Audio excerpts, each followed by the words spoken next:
I think that a lot of people have questions, Dr. Offit, about what is happening and about measles boosters. So I wanted to be helpful and let them know what they need to do. I want to just kind of give this introduction to set the stage and the table. Measles continue to spread in West Texas and New Mexico, where 2 people have died. One, a 6-year-old girl in Gaines County who was unvaccinated with no pre-existing conditions. The other was in New Mexico. We know that individual was unvaccinated and tested positive for measles after death, but officials have yet to confirm if it was the cause of death or identify the people. Nationally, more than 250 people, Dr. Offit, have been infected in 12 states and DC. Have been infected, and 12 states and DC are reporting measles cases. Alaska, California, Florida, Georgia, Kentucky, Maryland, New Jersey, New Mexico, New York, Pennsylvania, Rhode Island, and Texas. So, Dr. Offit, let me just ask you, how worried are you, or how serious is this in your view? It's very serious. I mean, you had 2 years ago, we had 58 cases of measles in the United States. Last year, we had about 285 cases. It's March. You still have at least another couple months to go. That's number one. Number two is 2 deaths among 220 people roughly in West Texas and New Mexico is a mortality rate of about 1%. That's 10 times higher than the typical mortality rate for measles, which is 0.1%. So it makes you ask the question, why is it so high?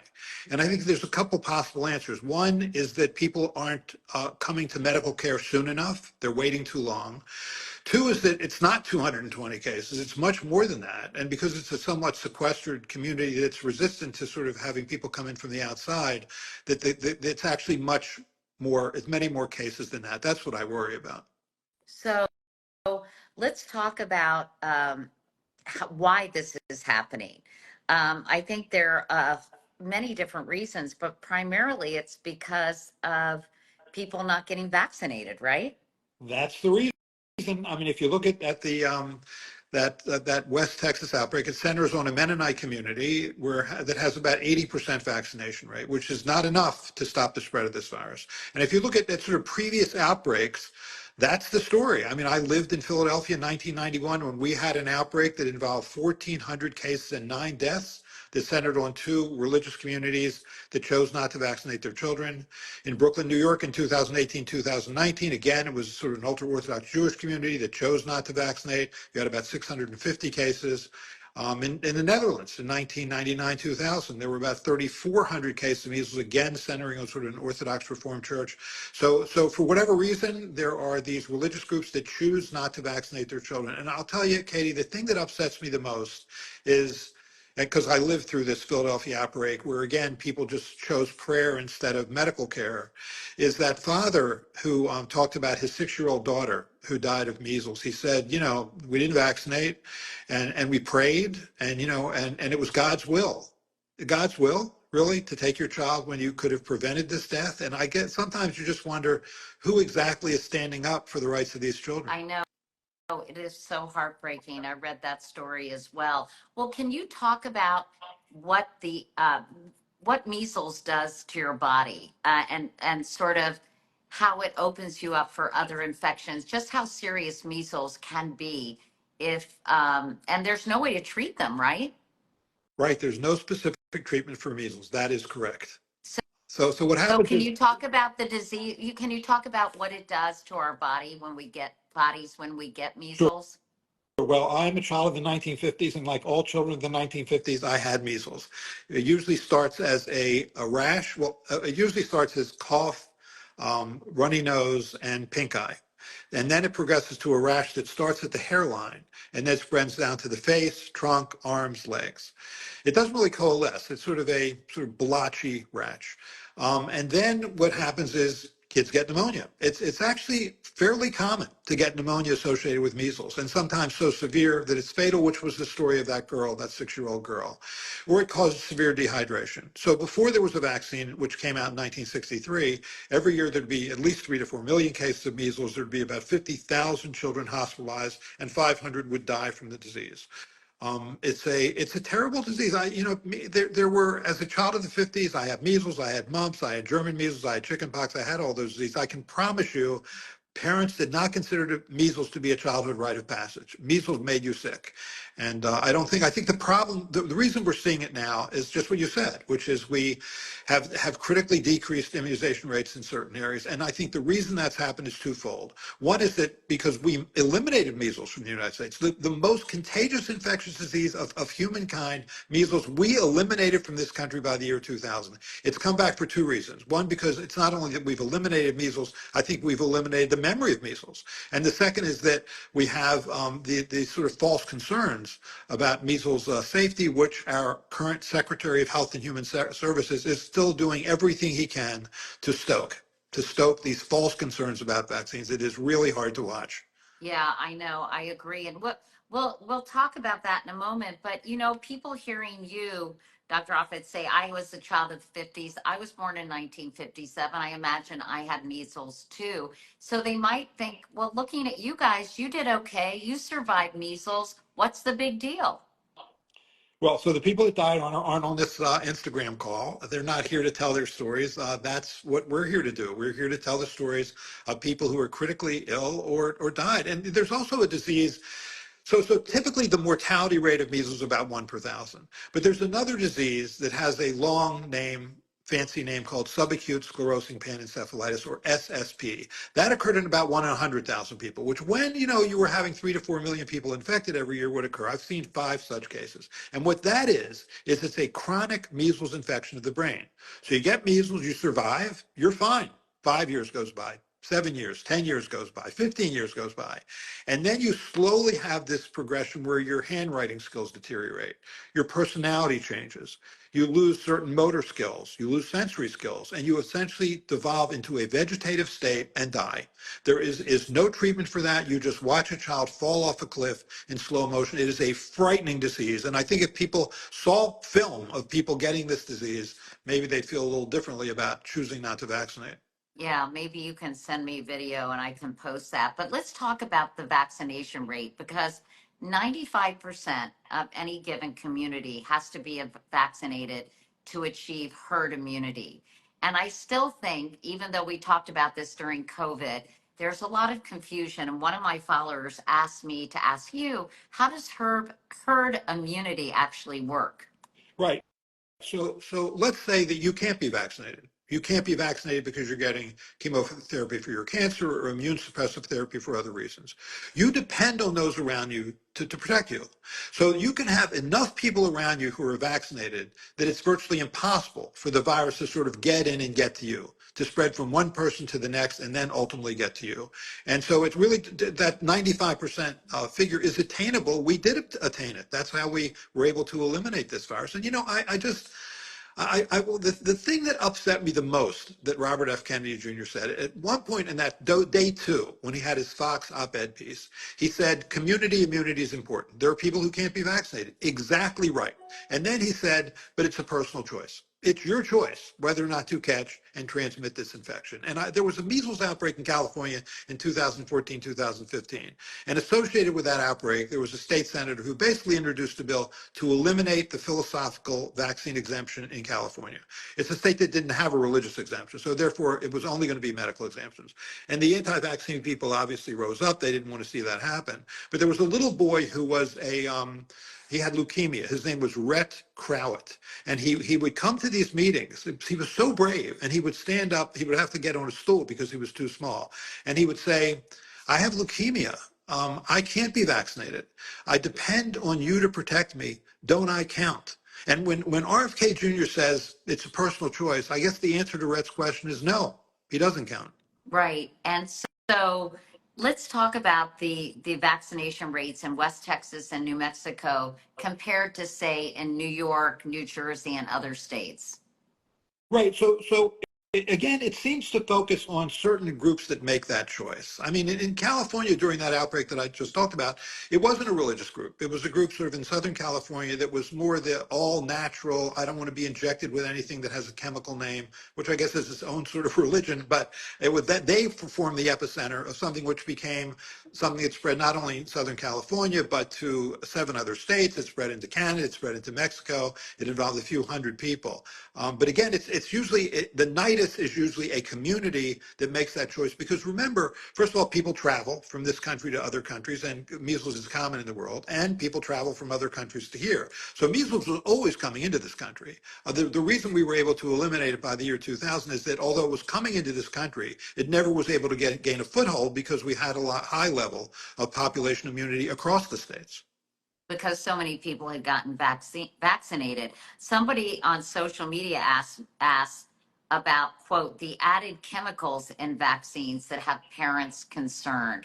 Would you please address that concern? You just mentioned that that seems to be rising among certain groups of people who feel like the vaccines are more dangerous than the diseases they're trying to treat. Can you talk about that for us? Yeah, I don't know what happened to the word chemicals. Somewhere in there, it became a bad word. Remember, DuPont, I think, used to have an ad was like better living through chemistry. Right. They eliminated that ad because the word chemical or chemistry. I mean, water technically is a chemical, salt's a chemical. So the in order to when you make a vaccine, so you have the vaccine itself, which in the case say of the measles vaccine is a live weakened form of the virus. And that's the purpose of a vaccine, to sort of induce immunity that is a consequence of natural infection without having to pay the price of natural infection. But you also need buffers and stabilizers so that you can have sort of a long-term stability, et cetera. So of course there's salts and sugars, if you will, that are in chemicals that are in vaccines. But they're certainly very thoroughly tested. I think vaccines are probably the best tested things we put into our body and the safest things we put into our body, but they're not absolutely safe. I mean, anything that has a positive effect can have a negative effect. Vaccines are no different, and vaccines can cause serious problems and can cause permanent problems and can cause fatality. I mean, if you look at that Johnson & Johnson COVID vaccine, it was a rare cause of clotting, including clotting in the brain, including fatal clotting, which ultimately drove it off the market. So I think it's reasonable to be skeptical of anything you put into your body, especially vaccines, because you're giving it to healthy children. But they are well tested, and they have allowed us to live 30 years longer than we did 100 years ago. That's because of vaccines. We shouldn't be so quick to abandon them. Somebody who, speaking of children, says, asked about traveling cross country with 7-month-old twins. How can she protect them on airplanes? Right, so now that there's measles outbreaks, and so you have probably two in the sort of 200 to 300 cases range, but it is a country of 330 million people, so it's still not a common disease. We vaccinate starting at 6 months of age. The reason being is that when you're born, you have antibodies that are transferred transplacenally to the baby that usually protect that baby for the first 4 to 6 months of life. So that's why we wait till 6 months. Excuse me, but when there's an outbreak. So, for example, in Philadelphia, when we had 1,400 cases and 9 deaths, we vaccinated down to 6 months of age. We did. So you can do that in an outbreak situation. But I think unless you're traveling, say, to Lubbock, Texas, or Gaines County, Texas, I think you can wait till 1 year of age and then get your second dose 4 to 6 years of age. Okay, because she has 7-month-old twins, so ostensibly they've gotten their first dose. No, they typically you get it between 12 and 15 months of age for the 12 and first. 15 months. Got it. Many people are asking too if babies or young children can get their vaccinations ahead of schedule. You mentioned that when the Philadelphia outbreak happened, but what about now, or is that unnecessary in your view?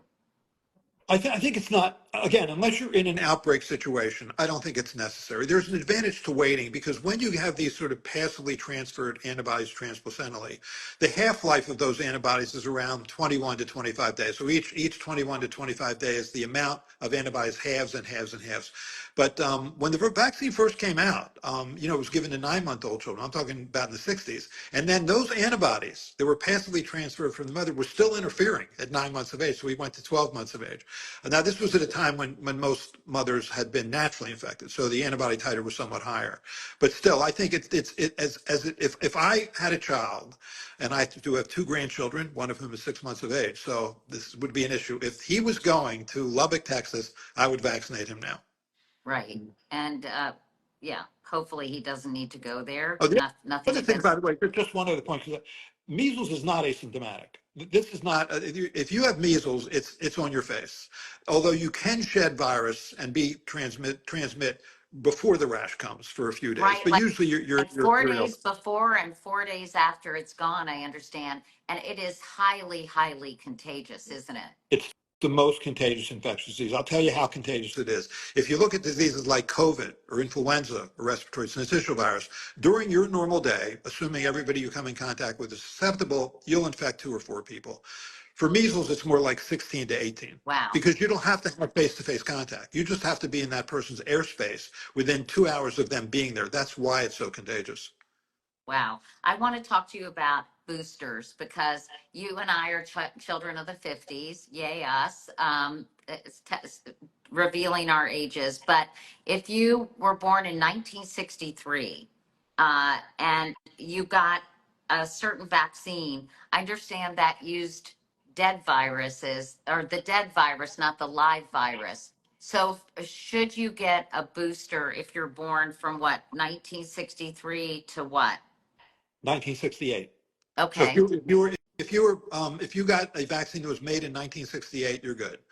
Even if you got a single dose, you're good. But if you got a vaccine between 63 and 67, so right up to 68, you're right. One of those vaccines was a whole killed viral vaccine, which didn't work very well, and so consider yourself unvaccinated. There's another group that may need a booster as well. Can you tell us who those people are? Well, so the good news about the measles vaccine, first of all, if you were naturally infected, like you and me, we're protected for the rest of our lives. Even if you got a single dose starting in 1968, you're probably protected for the rest of your life. And the reason is this is a so-called long incubation period disease, meaning that from the time when you're exposed to the time when you develop symptoms is 10 days, 14 days, sometimes as long as 21 days. So you don't need antibodies in your circulation. You don't need that. All you need is memory cells, memory immune cells. And memory immune cells are for the most part, lifelong. So you're really protected for the rest of your life. So the people who may need a vaccine or another dose would be people who received the kind of chemotherapy that would have wiped out their immune system. So they needed to reconstitute their immune system. That's the kind of person who would need it. But for the most part, if you got even one dose after 1968 and you're otherwise healthy, you're good. Oh, so you don't need a booster at It's all. really not. So we talk about boosters when we talk about things like COVID, but I think that second dose, the second dose of measles containing vaccine was introduced in 1989. And the reason is there were these massive outbreaks. There were 50,000 hospitalizations. There were 160 deaths between 1989 and 1991. So people gave a second dose. But if you look at the epidemiology of that situation, the reason those people were getting sick and getting hospitalized and dying was they'd never been vaccinated. So really the second dose recommendation, for the most part, was a second chance to get a first dose. And that's why it was done at 4 to 6 years of age, because you had school entry as a catchment. Got it. And does measles affect older people differently than it affects young people? Is it primarily a disease of children, or can adults get it? And what is the impact? Well, adults can certainly get it. I mean, back in the old days, in the 1950s, you got it as a child, usually between 5 and 9 years of age. So there weren't many adults so the adults then had all been naturally infected at some point. But you can always get it as an adult. I mean, and actually you're worse off. You're more likely to be hospitalized with measles pneumonia as an adult than as a child. All right, let's talk about RFK's response, which we mentioned earlier. There was a piece in the Atlantic this week. You referred to that 6-year-old child where the father said it was God's will that his daughter died. But the writer of this piece writes, Tom Bartlett is his name, quote, Robert F. Kennedy Jr. initially reacted to the outbreak by claiming that it was not unusual. Since then, he's repeatedly reminded the public that the decision to be immunized is a personal one, even while acknowledging that vaccines not only protect individual children from measles, but also contribute to community immunity. He also claimed that good nutrition might be sufficient to protect people from the worst effects of measles. If you are healthy, it's almost impossible for you to be killed by an infectious disease in modern times. What is your response to those claims? I don't know what he's talking about. You can be perfectly healthy, well nourished, and die from this virus. Certainly in 1991, those 9 deaths were all in children who were perfectly healthy. The 6-year-old in West Texas was perfectly healthy before that death. He has this notion that if your immune system is strong because you have excellent nutrition, that these viruses aren't ever going to kill you. I don't know where he gets that from, because it's not true. There's only 2 ways to be immune to a virus. One is to be naturally infected, and 2 is to be vaccinated. Because although, you have having good general immunity is good, there's only 2 ways to get specific immunity, and that's with vaccination or natural infection. And vaccination is always the better choice. I really wish he would stop saying that, because what's happening in West Texas is people are saying, okay, I'll just take vitamin A, because I'd rather take vitamin A and treat this and make it better rather than inject myself with, live attenuated viruses in this vaccine. So people see it as a binary choice. When, I'll either treat myself or I'll get the vaccine. And it's not a binary choice. Also, his pushing vitamin A is the data on vitamin A are pretty thin in a developed world country where malnutrition and vitamin A deficiency is pretty rare. How crazy is it for you to watch? You talked about how disconcerting it is to see his reaction. But as a scientist who has studied these things his entire career, to hear Robert F. Kennedy Jr., the chief medical officer, if you will, of the federal government, make these specious and misleading claims, and also to go back and forth on some of these things and not have a clear uh, statement or clear position on this, it must be incredibly maddening and frustrating for you. I imagined I would live in a world where someone like Robert F. Kennedy Jr., an avowed anti-vaccine activist, a science denialist, and a conspiracy theorist, is now running public policy in the United States for public health. The things he says, he still says that vaccines cause autism. He's out in West Texas or talking to where people can hear him in West Texas, where he says things like, the vaccine causes the same things that the disease causes. So like, and that you're better off. But he said recently, you're better off being naturally infected. By the way, I really wish we wouldn't use the word natural immunity anymore, because the word natural is a good word, right? I mean, we like the word natural. But I prefer to use the term survivor-induced immunity, because that's probably the better. I mean, Mother Nature has been trying to kill us ever since we crawled out of the ocean onto land. I don't know who her public relations team is, but I'd like to find out, because they're doing a good job.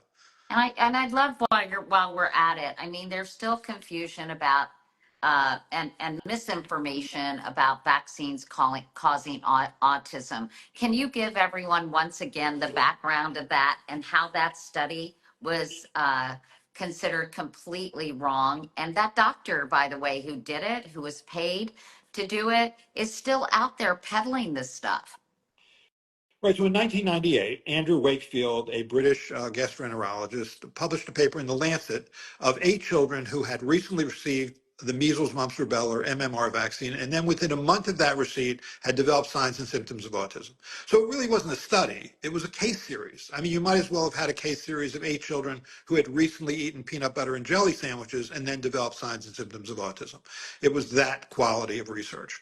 But in any case, you could argue he raised the question, and it's a reasonable question from a parent's standpoint. My child was fine, they got a vaccine, now they're not fine. Could the vaccine have done it?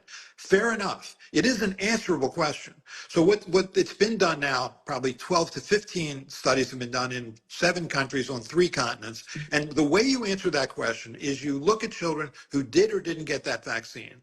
And then you have to control for variables, so-called confounding variables, because it's not the same person.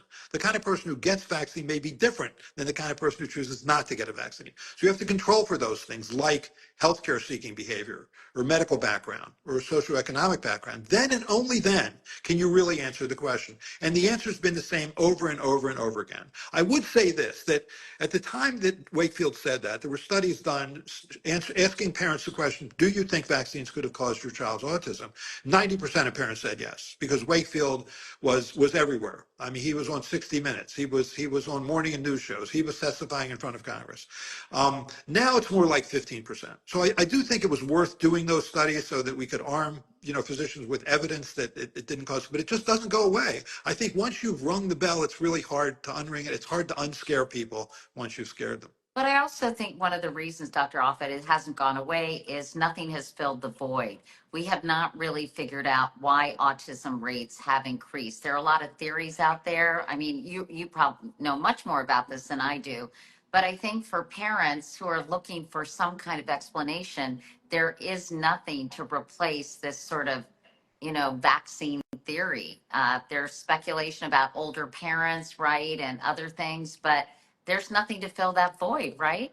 No, you're right. I think there are some clues, certainly. I think that the reason that the rate is so high, roughly 1 in 36 for autism spectrum disorder, is it's much better recognized than it was before. The diagnostic tools are better. We broadened the definition from autism to autism spectrum disorder. The term autism was introduced by Leo Kanner in the late 1930s. He sort of likened it to schizophrenia. He thought it was really rare. But as time goes on and we do have those better tools and increased recognition, I think that's really the biggest reason for the increased rate. But I wouldn't say there's nothing there. There are many studies looking at sort of the genetics of autism. It's at least genetic. 80% is genetic. And it's not one gene like for sickle cell disease or cystic fibrosis. It's Right. many genes, but it's generally developmental genes. Also, the infant microbiome is associated with autism, or can be. And then you have drugs taken during pregnancy, where the pregnant woman ingests drugs, the valproic acid, for example. And you're right, maternal and paternal age. So there are clues. And that's why I think the notion that RFK Jr. wants to do yet another vaccine autism study, I think it does a disservice to children with autism who deserve to have better research done, looking at far more promising leads than what he wants to do. He just wants to prove himself right. He's held this belief like a religious belief for 20 years, and nothing is going to convince him otherwise. And that's what happened at those confirmation hearings when he refused to back off this notion that vaccines cause autism.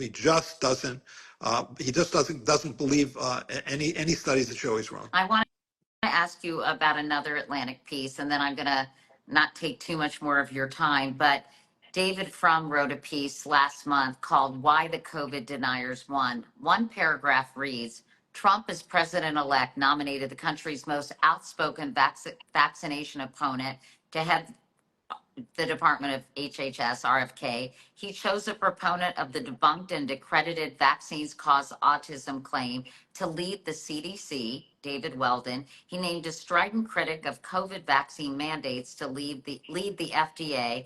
For Surgeon General, he picked a believer in hydroxychloroquine, the disproven COVID-19 remedy. His pick for director of the National Institutes of Health had advocated for letting COVID spread unchecked to achieve herd immunity, despite having fast-tracked the development of the vaccine as president, or vaccines rather.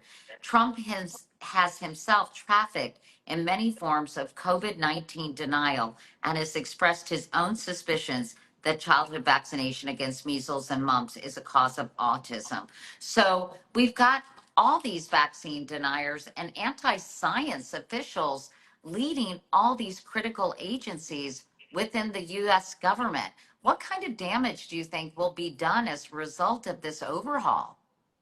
I think massive damage. I think you're already seeing it. And I think the reason it happened, by the way, is I think we lost the public's trust. I think that scientists and academicians and physicians lost the public's trust. I think public health officials lost the public trust during the COVID pandemic. And this is the result of that. So basically, you're now hiring people who have disdain for the agencies they're about to head.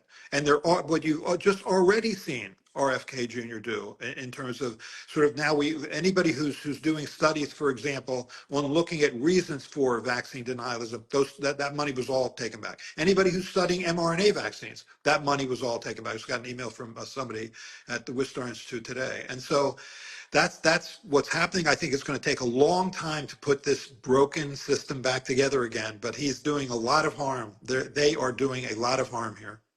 But why do you think, I mean, how could public health officials have, what could they have done differently to not lose the public's trust? I always try to explain that science is it's an art, not a science. And as more information came in about this very unique virus and then its mutations, science can't fix everything right away. And it's a learning curve. But what do you think in retrospect could have been done differently to give people more faith and trust in science? I think in 2020, when we had nothing to try and prevent a virus that could be spread asymptomatically that was killing hundreds or thousands of people a day, because we didn't have antivirals or monoclonal antibodies or vaccines till the end of the year. So what did we do? We shut down schools, we shuttered businesses, we restricted travel, we masked, isolated, social distance, and I think we should have explained in detail, constantly, every day or every other day to the public, why those decisions were being made. What was the science behind those decisions? And to make it the point that you just made, it's fluid. We're learning as we go. We're building an airplane while it's in the air, to express that level of humility very early on. And then the following year in 2020, when we had vaccines and we had vaccine mandates, we what did we do? You couldn't go to your favorite bar or restaurant or sporting event or place of worship unless you had that card. And again, we leaned into this basically libertarian left hook because people saw it as massive government overreach. And again, we needed to explain. So we need to explain, for example, why is it that a natural infection doesn't count as a vaccine? Because natural infection is protective. And people ask that question reasonably. Why do I have to get a vaccine when I've already been naturally infected? I'm about to get fired from my job. And I don't think we were great about getting up there and explaining in detail this. I'll give you another example. Richard Besser was head of the CDC in 2009 when the swine flu pandemic came into the United States. And he was great. He was in front of the media every other day explaining, here's what this virus does. Here's how the vaccine works. Here's why it's working. He stood in front of the media and answered the question until they stopped asking questions, which is to say he was answering the public's question. I Former saw him. TB doctor, he's a good communicator. He's a good kid. You're right. He is. He's a good communicator. Right. But I saw him recently at a meeting, and I said that to him. I said, you were great. You were a model for how to do it. He said, thank you very much. I could never do it today. I said, why not? He said, social media. Meaning Meaning, there are too many people to object to his statements and start an alternative reality. it's just, I think the media, and you know this infinitely better than I do, but I think that the way that you get information to the media is now, or to the public, is so fragmented. It's really hard to get a clear single message out there. So just in closing, before we go, Dr. Offit, I mean, how do you think, what do you envision happening with these measles outbreaks? Are they going to continue to affect, I said, what, 12 states have been impacted so far? I mean, where do you see this going and what kind of ramifications will there be? Well, so when we had our measles outbreak in 1991 and we were running around with our hair on fire because it was so bad, 1,400 cases and 9 deaths in one city in a 3-month period. The thing that finally ended that was spring. so May is what ended. Although we did something in Philadelphia that has never been done before and has never been done since, which is we had compulsory vaccination for those children whose parents were choosing not to vaccinate them. What was interesting is what they were doing was perfectly legal. They were choosing a religious exemption to not be vaccinated in the midst of a massive epidemic. So we had a law in the city of Philadelphia for compulsory vaccination, not mandatory vaccination, compulsory vaccination. Those children had to be vaccinated against their parents' will, even though the parents were doing something legal. So the head of, I think, the pastor of Faith Tabernacle Church went to the American Civil Liberties Union and said, represent me to do something that's perfectly legal. And a surprise to all of us, they wouldn't do it. And the woman whose last name was Levitt, who was head of the Pennsylvania chapter of the ACLU, said something I'll never forget. She said, while it is your right to martyr yourself to your religion, it is not your right to martyr your child to your religion. And that's the way I feel at some level about what's going on. Who stands up for these children? The assumption is always the parent represents the child's best interest. But what about when that's not true? And what about Who steps in that? when that child dies, as was the case in West Texas? Exactly. Well, on that Exactly. on that sort of chilling note, Dr. Paul Offit, thank you so much. And the bottom line, I just want to repeat for my followers, because I care about their health and welfare, is if you were born between 1963 and 1967, you got an inferior version, if you will, of the measles vaccine, and you probably should be vaccinated again. But anything after that, even if you got a single dosage, you should be okay. That's right. So anything after, if you've gotten even one dose after 1968, you're good. Okay. All right. Dr. Offit, thanks so much for your time. I'm grateful. Thanks, Thanks, Katie. Nice. everyone. Bye. Bye-bye.